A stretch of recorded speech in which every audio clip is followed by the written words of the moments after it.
inta la ogyahay 6 qof ayaa ku dhimatay trainta ka badanna waa ay ku dhaawacantay dagaal beeleed saaka ka qarxay gudaha magaalada Buuhoodle dagaal beeleedkan ayaa waxa uu dhaxeeya laba beelood oo walaalo ah kuwaas oo wada deegaankan Buuhoodle madaxweynaha Khaatumo Professor Cali Khaliif Galleer ayaa waxa uu baaq nabadeed u diray labadaasi beelood ee ku dagaalamaya gudaha magaalada waxa uu ugu baaqay inay joojiyaan dagaalka isla markaana ay ka taliyaan nabadda oo haysa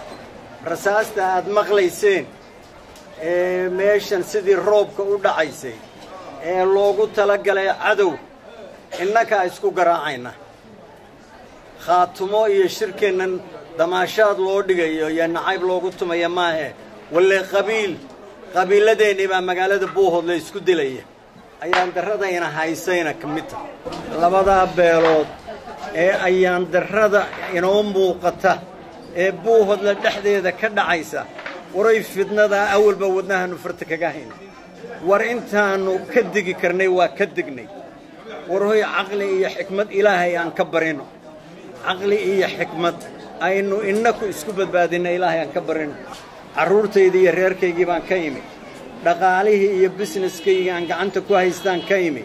nolol baan u bartay war waxaygu dhan waxaan u soo horay ummadda tan inaan mas'uul uga noqdo Saddam Abdullahi Star Buuhoodle